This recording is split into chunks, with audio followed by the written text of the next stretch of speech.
Hello, hello, hello, and welcome to another great episode of Let Me Tell You Something. Here we are again. We've reached the end of the line for another season of Let Me Tell You Something. I know it's sad. We've talked, we've been angry, we've cried, well, almost. We've laughed, we've done all the things, and now it's time to land the plane. But this time, we have a guest. If you listened or viewed us on YouTube, which you should, make sure you like and subscribe, hit that thumbs up button. I had my first interview with my professor and mentor, Dr. Smith. Go check that out. And now, as you can see, we have another guest. So, without further ado, I would like to introduce one of my favorite people in the world, Mr. Timothy Boyd. Hello. So, nice to be here. Thank you for coming on. If y'all didn't know, Tim is one of the reasons why I'm even doing this podcast. He's always encouraged me to voice my thoughts and to put them into some kind of venture. And so here we are, and I'm so happy to have him as the second guest, but the closer for season 3 of Let Me Tell You Something. And we have a very exciting topic for you. But before we get into the topic, let's tell us a little bit about yourself, who you are, how we know each other, and all that. Well, my name is Timothy Boyd. I go by Tim.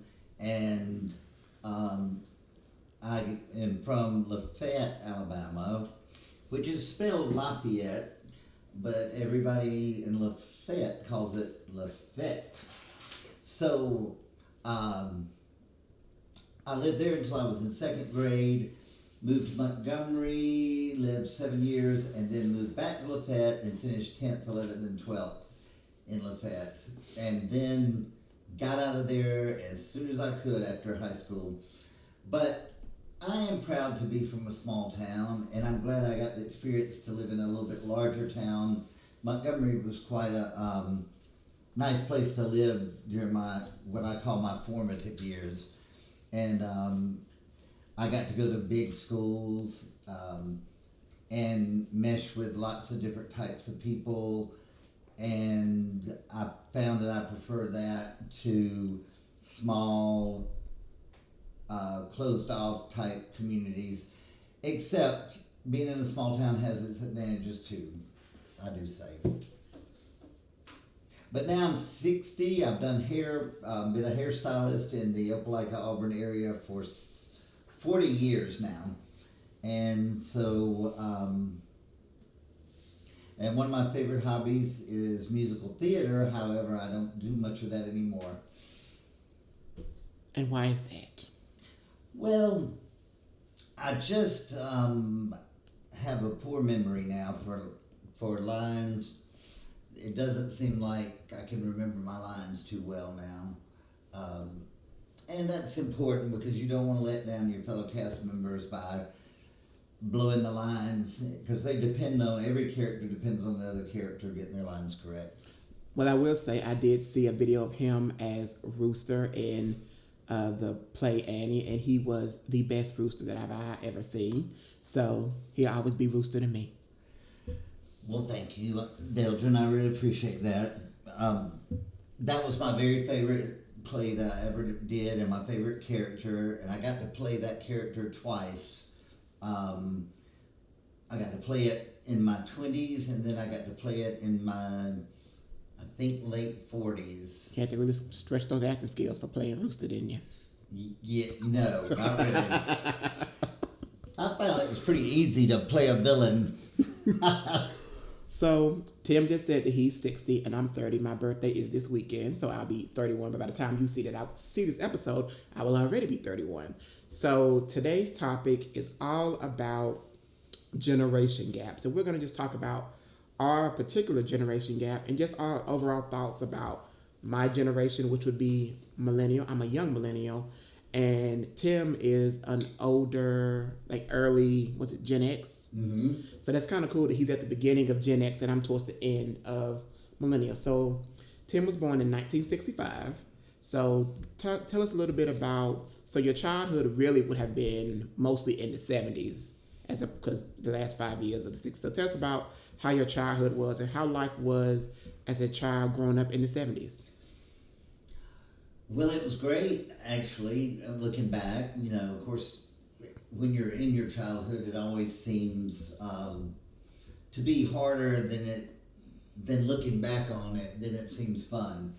But that's like Christmas when you're a child. It takes forever to get here, and after you're a grown person, it just flies by, and the next year's already here again. So it's just your perspective as a child. As time seems so long, and it seems like forever before you grow up. And then when you grow up, you don't want to be grown up sometimes. Ain't that the truth? Yes. But I have to say I was born March 19th of 1965. And I just recently, in recent years, found out that that was 2 days after the march from Selma to Montgomery made it successfully to Montgomery on its third attempt. And that, to me, just was significant that I was born right 2 days after that. And that's such a turning point in American society, and should have been a bigger turning point than it was, but it is a big reference point. And in my life, I can look back and see where the changes that came about and the changes that did not come about as a result of that big, huge, wonderful movement. And but growing up in the 70s there was so much fun in the 70s. Everything was about fun.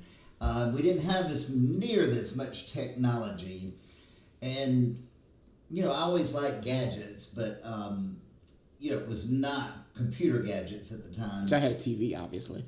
Yes, the great big piece of furniture TV, and it only had a 32-inch screen, but the TV was as big as. How did you turn it on?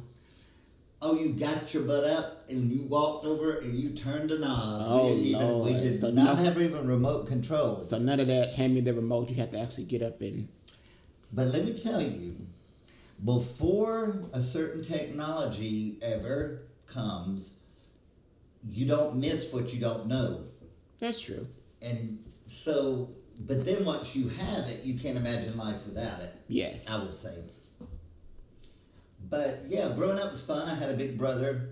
We fought all the time. Shout out to Michael. Shout out to Michael. And Reese. And Reese. And there's another generation for us one of these days to talk about. But yeah, I was always that whiny little brother, and I don't know how my brother stood me. Should we tell her the story about? Do you want to? Well, he told me a story about. I think you said Michael had stolen. Was it an action figure or something? Yeah. And Tim was. Yeah, Joe. Tim was saying that he told Michael, "You better let me play with it, or I'm gonna tell." So when he tells me that story, I envision being Michael and being like, "Shut up, sis," and like knocking him out. Which, if you think about stereotypical brother-sibling relationship, obviously the younger sibling is going to be like, let me play what I'm going to tell. And he told, and Michael got in trouble. And all I've got to say about that is he should have let me play with it. He should have. Because he got in big time trouble. But he looks back on it as a learning experience, and he's not Give in the blackmail. He's not mad at me now about it. He laughs about it. So he put up with me pretty well. That's good. Do you wish that you would have had more siblings growing up, or would you just fine with just you and Michael? Well, I'll just lightly touch on that. I always wanted a younger brother or sister really, really badly, because I didn't want to be the youngest. I didn't want to be the baby, and I had rheumatic fever in the first grade, and so after that, I was sheltered by all of my mother's relatives. About going out and playing with my cousins. I had to stay in the house and play dolls with my my girl cousins if they were there. And because you were sickly. Because I was sickly, they thought. But my mama finally put her foot down and said, he's able to go outside and play with the boys. And I don't know if that was a great idea or not, because they did things to me because I was the smallest one of the boys. They beat you up? They didn't beat me up. They just got me to do things. Like they put me in a great big tractor tire and rolled me down a hill, and it hit my grandfather's barn and knocked me just about completely out of air, and I couldn't breathe for a minute. And maybe they should have left you. So I saw stars. Yep. Maybe they should have left you in the house with the dog. I know. That's what I'm thinking. And then one time they found a tree limb that they could pull down, and they said, "Here, grab this tree limb," and I went flying out across the lawn like a lawn dart and landed somewhere. So in basically, the yard. you were like their crash test dummy for all their ideas. That's a good word for it. Anything they didn't want to do, they was like, "Let's just stick it on you. He's young. He'll bounce back." I guess so, and I was resilient. I did bounce back. And you still all look at you. Well, thank you. You're still here, aren't you? I'm still here.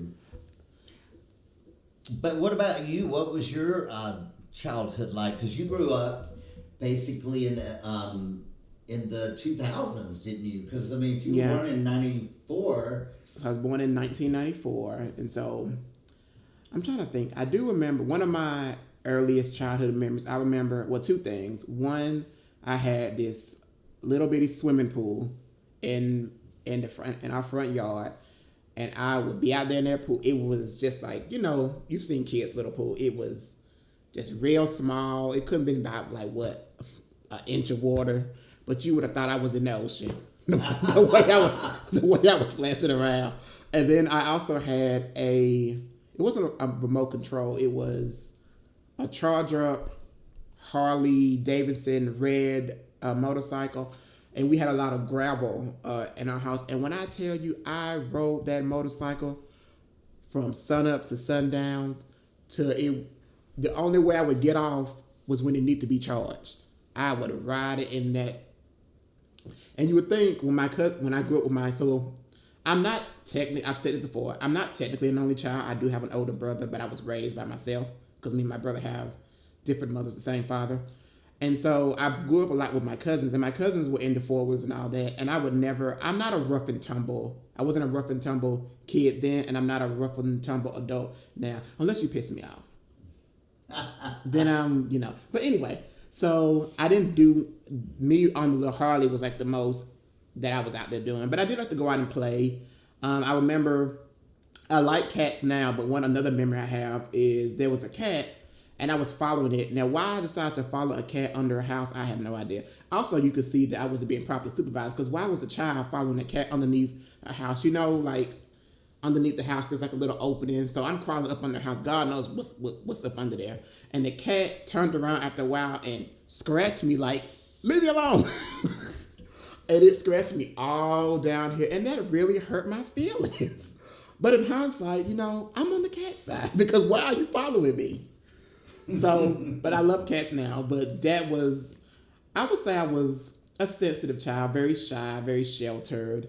I really... Raised like an only child, really, right? Pretty much. I kept to myself a lot, very shy, insecure, all those only child things, spoiled, if you will. But I feel like I had a good childhood.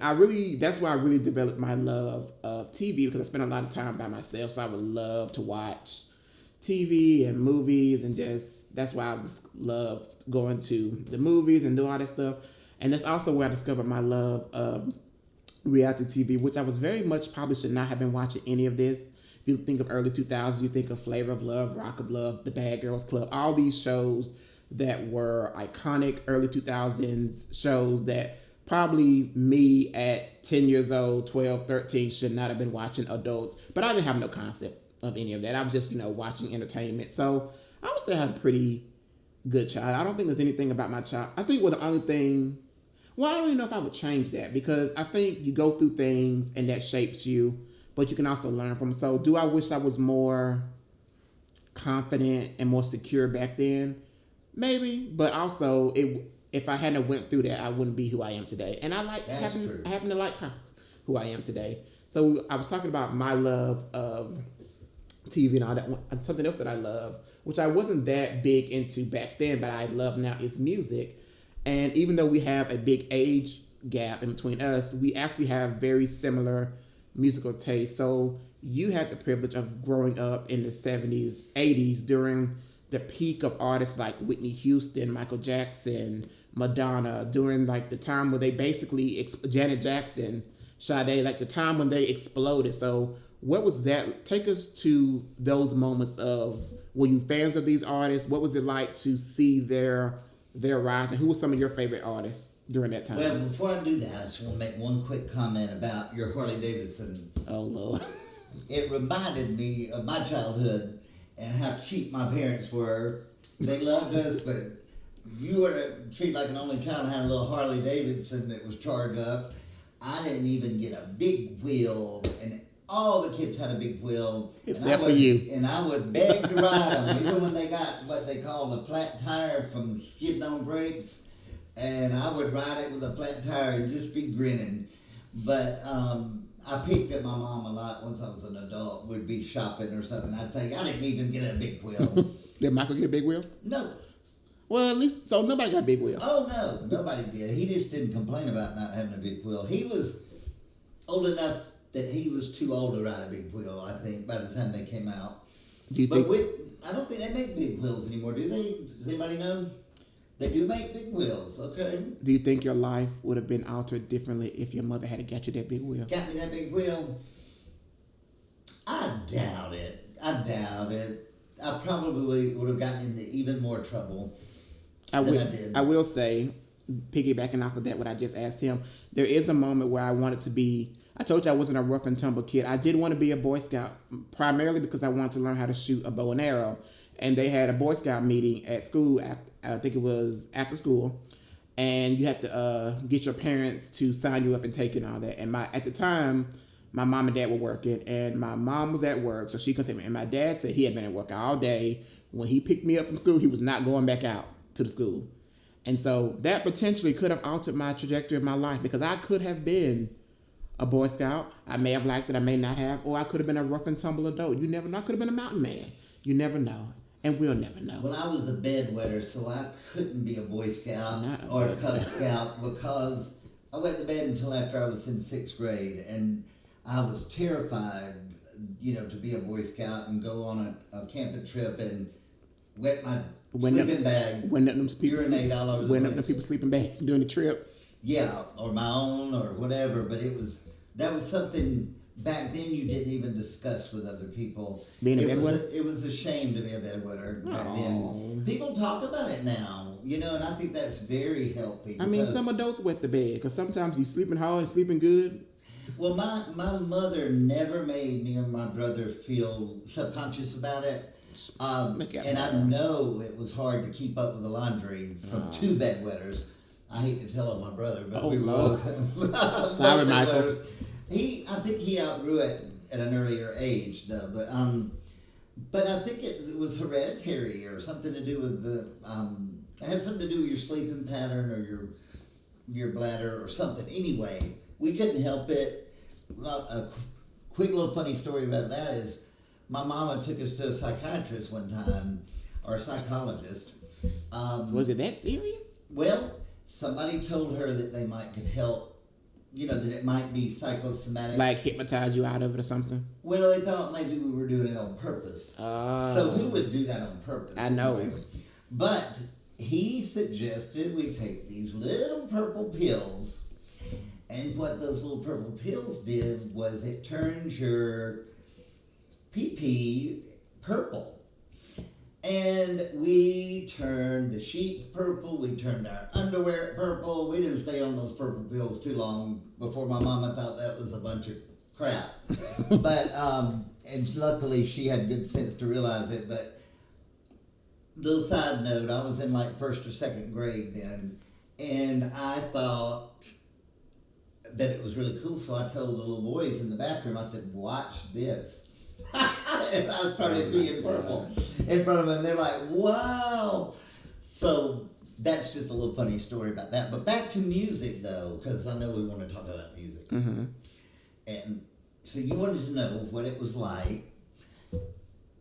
during my 70s and 80s experience with music, and really 90s, I loved music from the time that I can earliest remember. I can remember being probably kindergarten age and having a little plastic record player. We used to have record players, and I used to have little 45s that I put on there and put the needle on there. And of course, if you didn't do it just right, you'd scratch it. But I remember having the Supremes. I love the Supremes. Who was your favorite Supreme?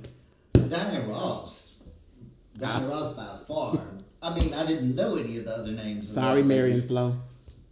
I know it's Mary and Flo now, and later on Miss Cindy Birdsong, but yeah, Diana Ross was phenomenal.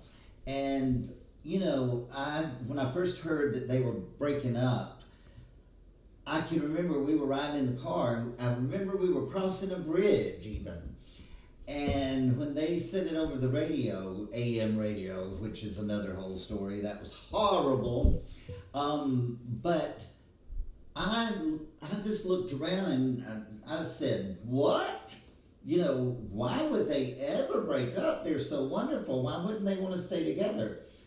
Little did I know that Diana Ross was going to be a superstar on her own, and didn't realize how groups sometimes, they're just together for a short while. Especially women groups. There's a lot of different factors that are going into. And I had no idea that puts pressure on women. That group.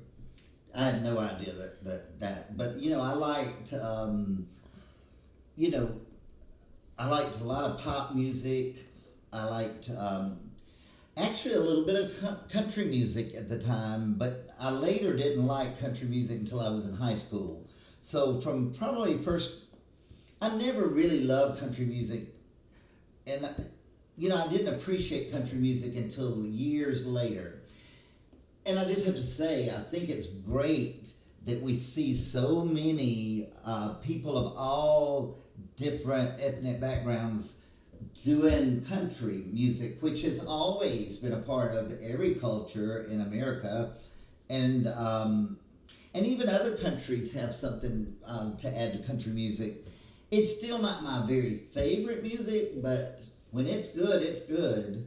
And so I just love to see all the different things like Beyonce brought to it, and I love, who is it I was showing you the other day that I loved? Oh, I absolutely love Ink. I learned about her more recently through a Leon Bridges song that she sang background on. And I was just, who is that singer? Oh my gosh, she just had a small feature part. And I started researching her and found out she was from Columbus, Georgia. And shout out Columbus State University, go Cougars. So, as I learned about her, she's very unique. She's her own style of writer. She's a very active songwriter of all genres, and she performs in more than one genre, and she's just put out her own country album, and she's a African-American lady from Columbus with a country album that is as country can be. And she wrote all the songs on it, or co-wrote. I think she wrote most of them. And she is just about to explode. So that's my prediction, folks. I think she's going to be humongous, and there's no telling what she'll do next. Perfect segue. You know who you did not think was going to be humongous? Madonna. Yes, and you remember that story. So tell us about that and how wrong you were about that. Well, my mom and dad had moved away right after I was in high school. I was going to Southern Union. I was in show choir, so I stayed behind in Alabama, and they moved to Kansas. And my brother stayed in Alabama, too. He was already working, and I think he was finishing up school at the time. So we stayed, and my first visit out to Kansas, I was just watching the TV as I was out there and listening to, I think they had MTV and we didn't have MTV, and I saw Madonna's Lucky Star video. And I thought to myself, well, she's kind of cute and that's kind of catchy of a song. But I thought to myself, that may be her only hit.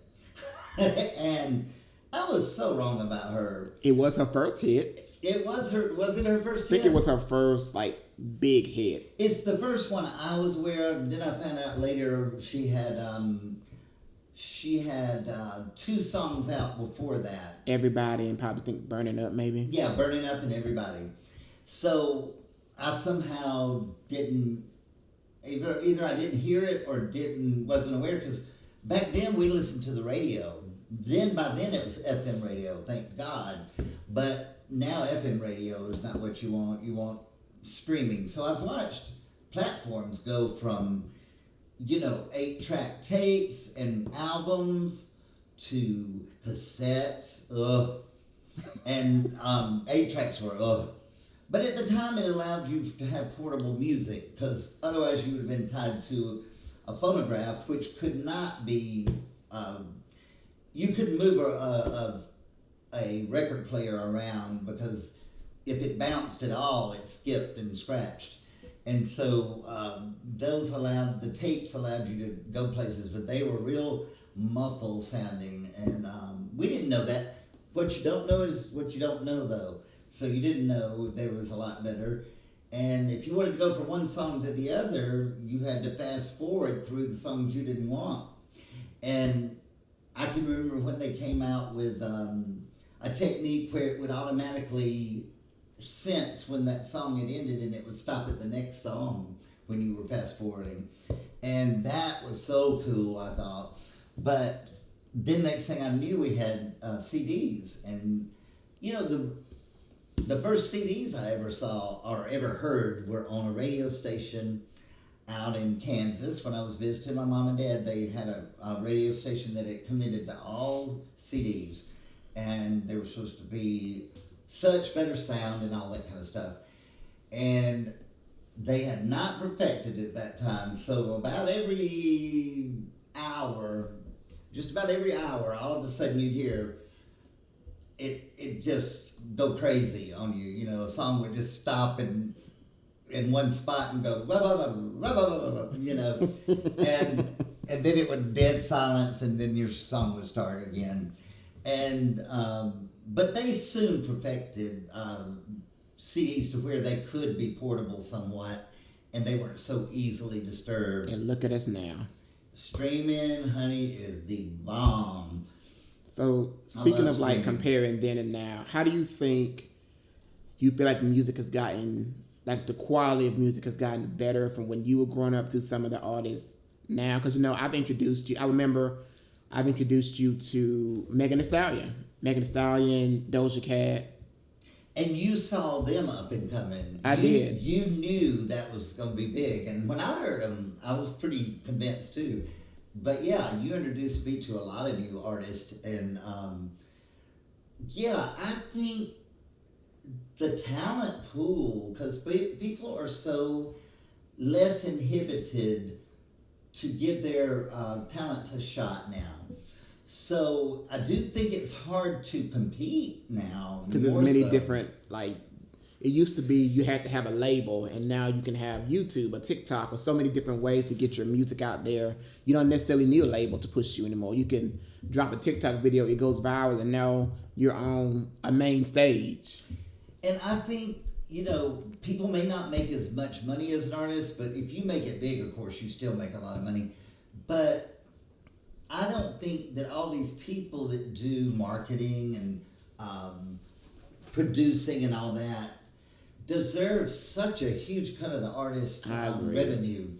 And that's why you've seen artists, as they've been able to pull away from all of that, become more independent and start their own labels and companies and really kind of cut out the middleman. And it's a lot more work, but... And I think, I think a good artist, if they are successful, if they're just somewhat successful, I think they're happy doing what they like to do in the way they want to do it, rather than, even if they made more money, but was having to record songs that somebody else made them record, or a contract held them to something that they didn't want to do. I think people should be more in control of their own lives. I absolutely agree. And on that note, we're going to take a quick break, and we'll be right back with more of this great conversation. This is Let Me Tell You Something.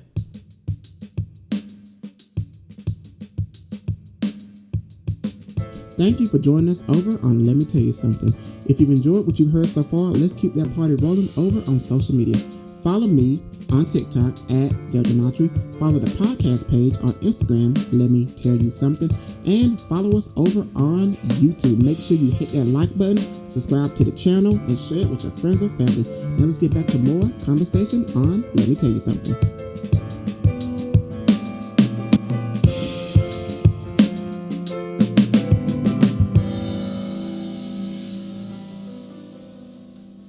All right, so we're back. So, like I said, I wasn't a huge music fan growing up, but I really got into music really towards late middle school, early high school. And one of the first art I listened to, I was a casual music listener. I liked Michael Jackson, Janet Jackson, Beyonce, obviously. So I did like people, but the first artist that I really ever got into and followed and was like really immersed in what they had going on was my queen, my mother, Onika Tanya Mirage, who we're weathering the storm right now. When are we not in Gag City? I won't go too deep into that. But yeah, pray for that woman, pray for that lady, pray for my mama, pray for us Barbs. But anyway, so Nicki Minaj was the first artist that I really got into. I've always loved Britney Spears. I've always gravitated more towards female artists, but I love Michael Jackson. I love Bruno Mars, The Weeknd.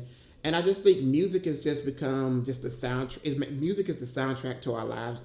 So many people, I can only imagine what it was like to see Michael Jackson's Thriller video on TV for the first time and how monumental that must have been. Do you remember kind of what that was like when that video premiered? I have the best memories of the album Thriller because I owned the cassette and I bought it after Billie Jean was the first release off that album, and it was a big hit.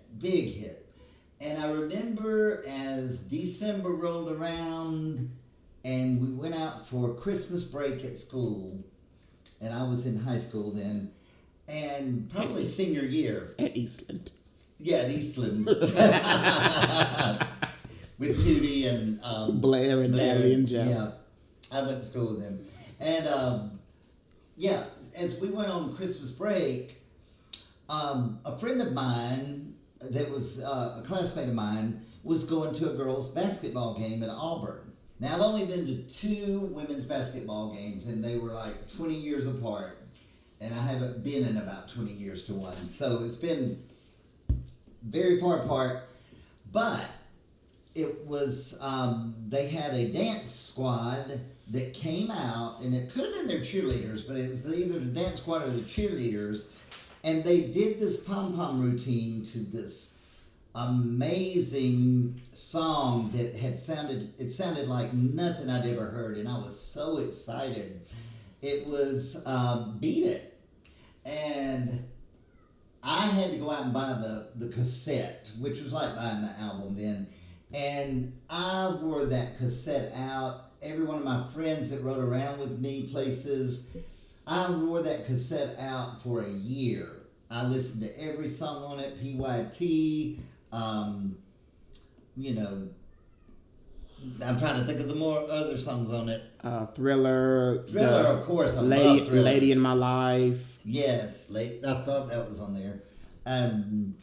Just every song on there was good. And, now when you hear the interviews with Quincy Jones that he did and later in life and everything, all that went into putting that together, and they pretty much knew they were going to have a smash of a album, and it was bigger than I believe that anybody could have ever imagined.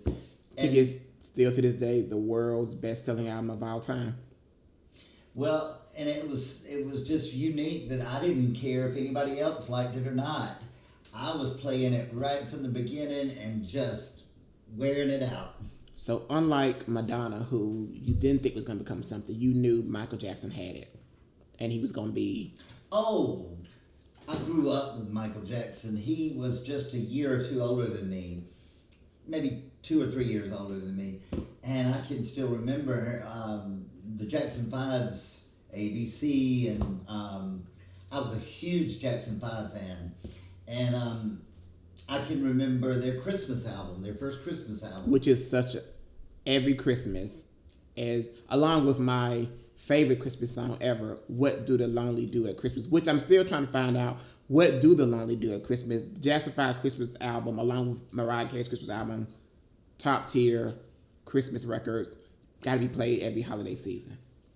My 5th grade teacher, Miss Free. Shout out to Miss Free. Yeah, shout out to Miss Free. I wonder where you are out there. Mwah. But she played the Jackson 5 Christmas album like the entire Christmas season when I was in 5th grade, and I loved it. I just thought we were so lucky to get to listen to that. But yeah, I mean, I can remember his first solo album. We loved it. I mean, there were several hits off of it. Living Off the Wall. I loved all of it. And then when Thriller came out, and I just thought it was the best thing in the world. So we both love music. So you're 60, I'm 30, millennial, Gen X. And let's talk about some of the things that are just vastly different. One thing that really comes to mind is communication. And this isn't necessarily it can kind of communication, like travel. So when I was growing up, when we were going somewhere, it was MapQuest. Right. And I can't imagine, I can't really fathom how we got anywhere, because I know me, I am directionally challenged. So I can't imagine like reading a map and it says, in 3 miles, turn left. How do you know when 3 miles is, as opposed to now? So like, that's just one example. What would you say something that sticks out to your mind is like something that's just very different now, but compared to when you were growing up, that sticks out in your mind? I just have to say, people who always are talking about everything being so bad nowadays, let me just tell you. Tell us. There may be a few things that might be a little worse now than it ever was, but for the most part, I would say everything is much better, because progress and technology are our friend. They are a good thing. They are to be embraced. And I know there's some negative that comes along. You know, there's scammers and all that kind of stuff. There have always been scammers. Maybe not over the internet. Maybe they couldn't get so many people at one time. But there have always been scammers. And there's always been predators. There have always been murderers, pedophiles, everything. So don't kid yourself into thinking that's worse nowadays. It's just we know about it more. Because we have more access. We have more access. We have 24-hour news cycle that's been going on for a long time now. But we didn't used to. We used to have 3 major networks and 3 local stations that provided you with those. And we did not even have MapQuest because we didn't have computers. So how did y'all get anywhere? We had Map. I was just saying, we had Map. A compass. And Map was horrible. I have to say it was just horrible, but it was better than nothing. It gave you an idea. It did not have all the roads on it. And if roads had changed after you had purchased your map, you didn't know about it. Until you got there? Yeah, until you got there and went, oh, well, where am I supposed to go? So you stopped and asked directions a lot. And then you had, a lot of people had fathers like mine that didn't like to stop and ask people. And thought we'd find it anyway, but that sounds about right. Yeah, I think when GPS first came out, I committed to it. Even when it was wrong, I thought this will get better, and it has, and it's amazing. And I know I miss the turn sometimes, even with GPS, because I have trouble judging if I'm right there at it or not. And sometimes GPS will take you all out the way. You'll be like, girl, where are you taking me? but it doesn't do it that often anymore. It's pretty darn accurate. I mean, it still, like you said, makes mistakes, but I think with AI, it's going to make less. So I'm a big fan of technology, and I think it's brought our world into a smaller world instead of such a big world that we're not connected. We can be as connected or as disconnected as we want to be. You know, caller ID used to not be available. Caller ID, and now it has groundbreaking. And now it has spam check. Oh my gosh, who answers their phone when it says spam? You always know that if it were not spam, they could leave you a message and you'll call them back. I have to admit I'm a little guilty of not checking my voicemail sometimes because I'm mostly a texter. But yeah, if I can communicate through a text, I'd rather do that. Of course, if you've got a lot of information to exchange and something to work out, you really should just call. Because don't you think? Yeah, I think so. I do enjoy talking on the phone, but I also, some things can be a text the same way some things can be an email. Not everything requires a phone conversation. Everything requires, a meeting. Some things just be like, hey, this is it, quick text, go about your way. Exactly. And I remember when people first started texting, it was T9. Do you remember T9? Mm-mm. T9, do you remember T9? No? Okay, so I know some of your viewers are going to remember T9. And T9 was amazing at the time. Because, if you remember T9, comment T9 below when you watch this on YouTube. Or wherever you're watching this, make sure you comment T9 if you know what that is. And make sure to let me know if anybody does. So T9 came about to keep you from having to mash, like every number had generally 3 letters on it. Some of them did not. And you had to mash it that many times to get that letter. And T9, you just mashed it one time, and by the time you got all the letters in, it assumed which letters you meant. And if it didn't get the right word, you just pressed your arrow button, and it would come up with the next word that it could be. So it saved you time, although it was still very cumbersome. And I thought, why would anybody want to text? And I had a client of mine that told me, she says, if somebody is in a meeting or doing something important, but you've got to get a message to them and communicate, and they got to get a message back to you, you can real quickly send a text and they can read it discreetly and they can respond to you. And I thought, oh, wow, that makes sense. So I was glad to get that explained to me early on. And then I embraced texting. I will say, when I first got my first cell phone, it was a flip phone and all that. I remember, because somebody who sometimes can text, who can text a novel, especially when you're upset, I can only imagine having to go you had to press the 7, then find the letter, and then move it to the whatever side the letter is on. Could you imagine typing a novel and having to do that? So my nephew Reese had a flip phone for a little while longer than I did. And he was just like you are. He was very fast. Just a moving. But he T9'd it like nobody's business. He was about 3 times as fast as I ever was on T9. And I was amazed. But I was so glad when he finally didn't have to T9 anymore. And that's why Reese is an icon, a self-taught genius. But you're very fast, a fast texter. And a fast typer, my ways. So we're going to take one more break, and we'll be right back to continue and wrap up this amazing conversation. This is Let Me Tell You Something.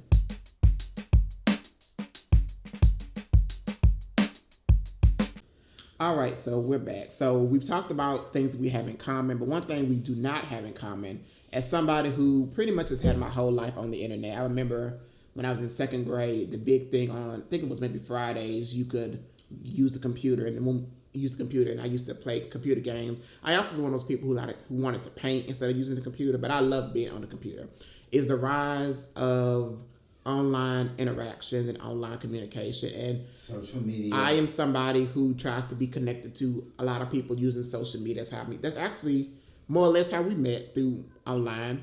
But you are not the biggest online communicator. We've had conversations about, meeting people online, and that can be, you don't really know people, but do you ever really know anybody? And so talk about some of the your thoughts about kind of like the rise of online interactions and why you're not that big of a fan of it. But obviously, it can work out because me and you are very close. Yeah, I think meeting people, can occasionally. I mean, in my life, it's come occasionally from online communications, but it's usually been meeting someone through a friend or an interaction, or meeting in real life and having a connection. And but I do think it is a good. I think it's a good thing that you have that as a tool that you can use. And I don't know if tool is the right word. You have it as an option. It can be because you can find out news. You can connect with people pretty much all over the world. And you can connect with other people. It can be a method of communicating with other people that you don't know. But there's just a lot that goes into that.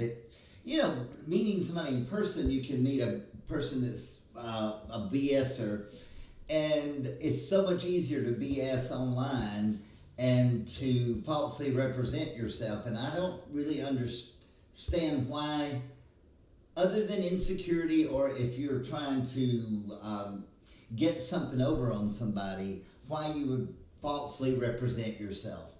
And those are both negative reasons. If you're scamming somebody, or if you're trying to get something over on somebody, that's not a good thing anyway.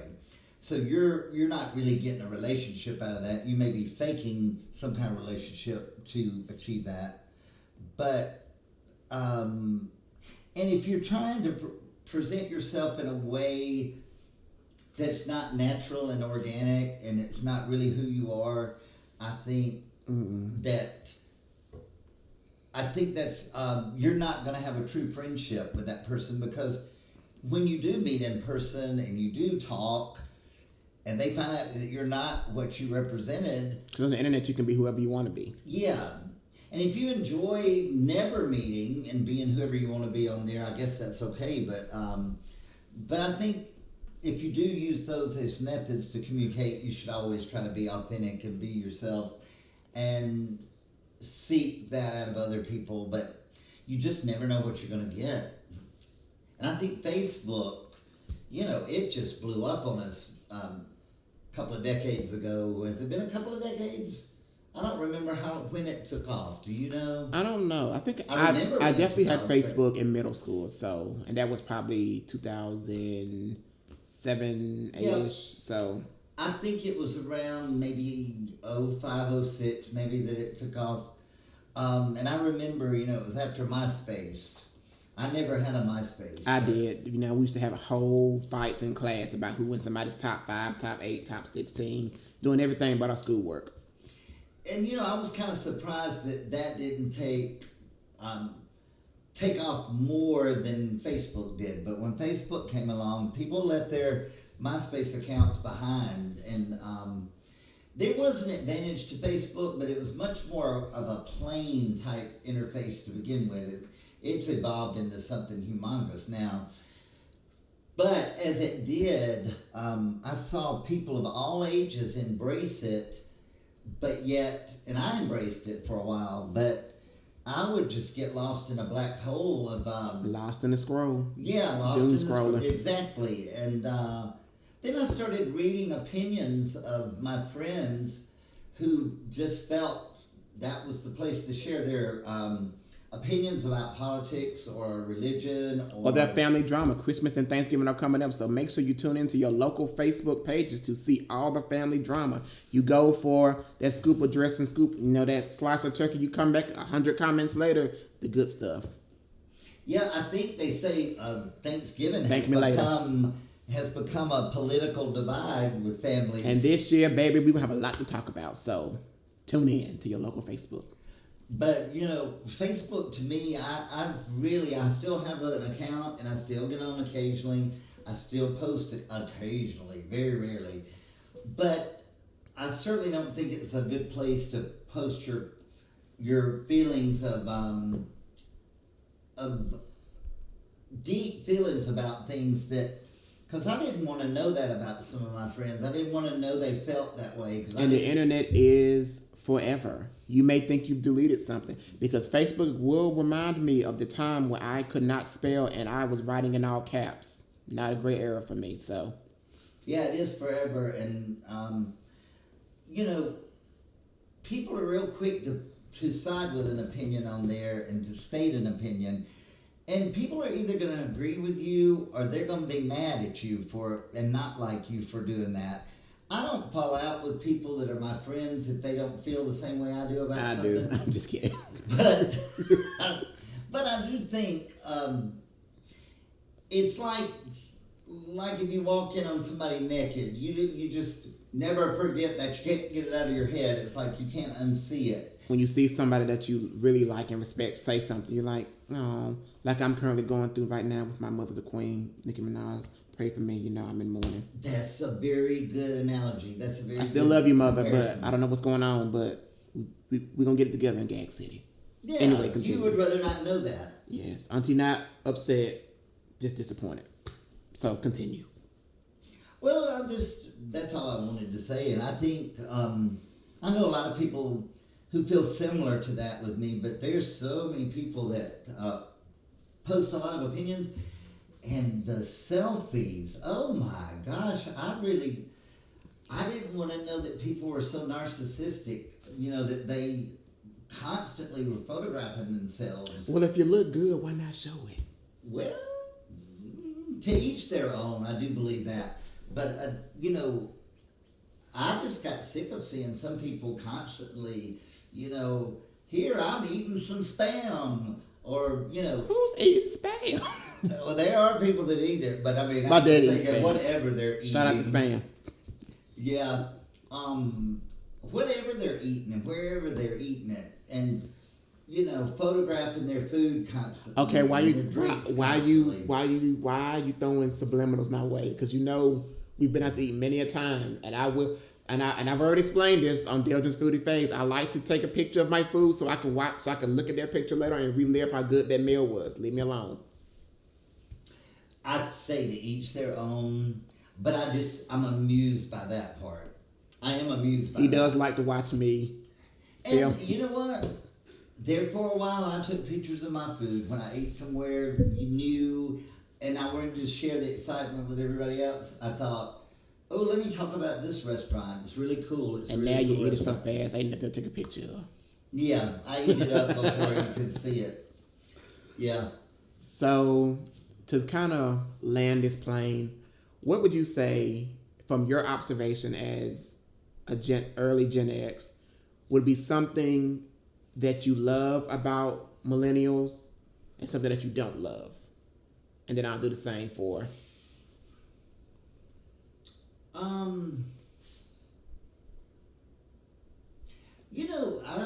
I don't have as much problem with millennials. What about the other generation? I think it's Gen Z. I think it's Gen Z that I might. Are they the latest ones? I'm not quite sure. If you know anything about that, comment that and let us know about that. What I've noticed is young people of that generation, and young people have always been different than older adults. I mean, that's just always been a thing. And you're just learning how to be an adult at that age. But something I noticed just before COVID and through COVID and right after COVID quarantines and the mask situations and all, and the lack of people that worked at places is people who worked in public seemed to, if they were younger, seemed to not communicate with you at all, and just didn't want to even be bothered with talking to you or giving you your change. Even sometimes they would say, "Do you need your change?" Sometimes they'll take it. Yeah, and that didn't used to be. I mean, people always gave you your change before and receipt, but now I've seen a resurgence in this last year of people being polite at restaurants and drive-thrus and so forth. So maybe that was just a temporary lull. I don't know, but I associate it with that generation. So I don't know if that's a fair thing to do or not. So what's something that you love about millennials, Gen Z? I love the fact that when you've grown up with technology the whole time, you're just so more adept at it and at figuring it out and to grasping the new things. And I've always tried to do that, but the older you get, the harder it is to keep up. And I think that's typical throughout life. I think you'll find when you get to be my age, you can't keep up with technology as much either.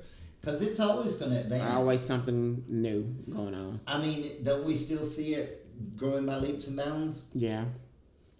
Now, what do you think about technology and what you've seen in your 30 years of life?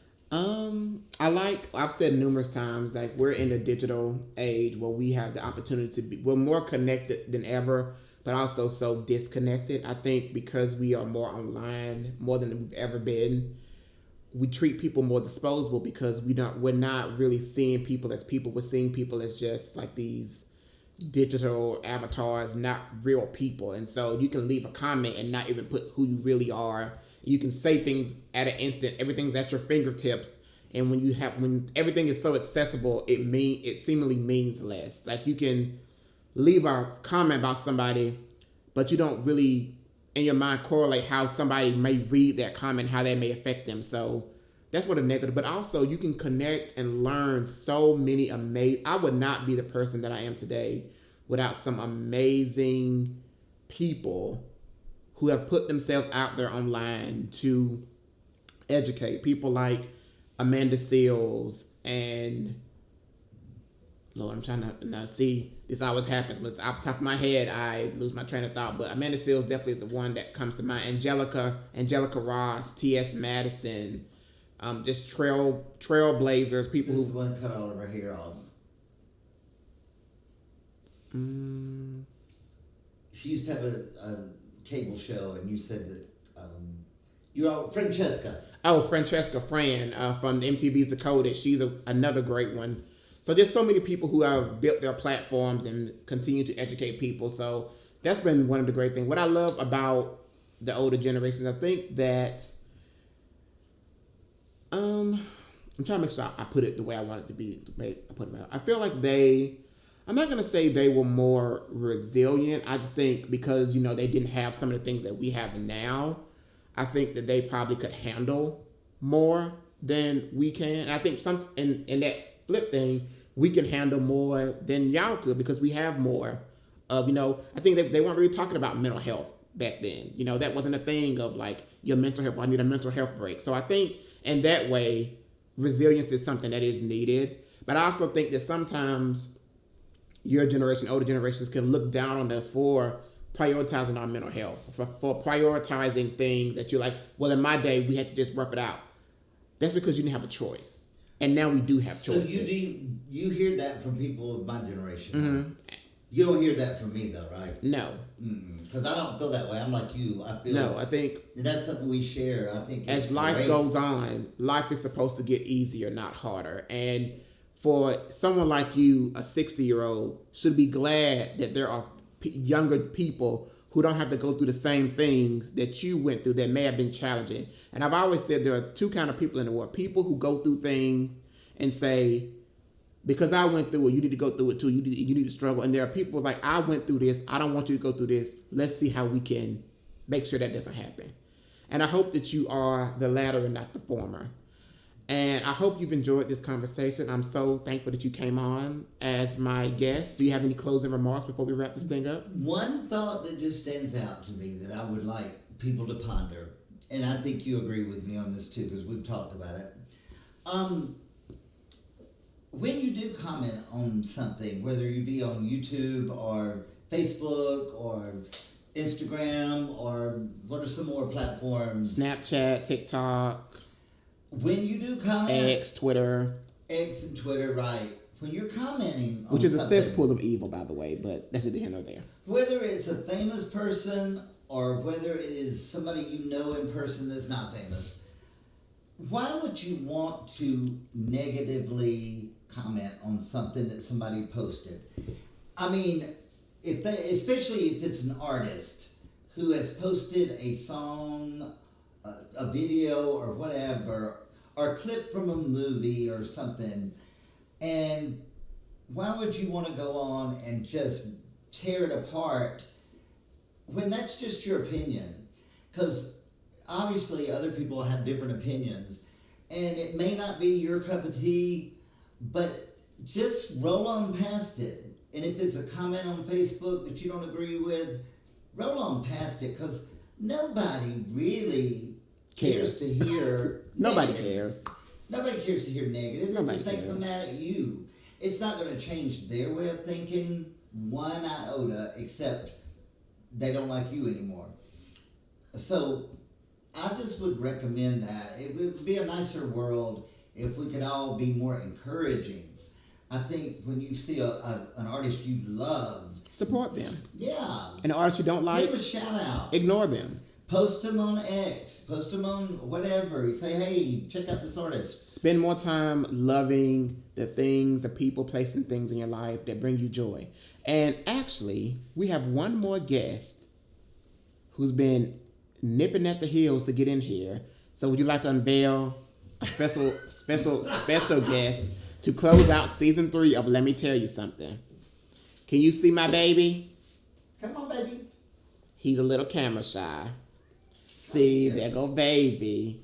Well, folks, this has been an amazing... Oh, wait, here he is. Say hey, baby. Hey. This is Spiffy, or as I call him, Kitty. Look at him looking all around as if he's been meowing the whole time. This is my baby. So this has been Let Me Tell You Something. Season 3 is in the can. I thank you so much for support. Please subscribe to the YouTube channel. Hit that thumbs up button. Listen to us on Spotify, Apple Podcasts, or wherever you love to listen to your podcast. And please run up these numbers. Season 1, Season 2, and now Season 3 are available. Thank you for all the support. Follow us on Instagram. Follow me on TikTok, YouTube. And we're going to continue to grow this thing till we can't grow it no more. And thank you so much. I love you. And I'll catch y'all next time. Bye. Say bye, baby.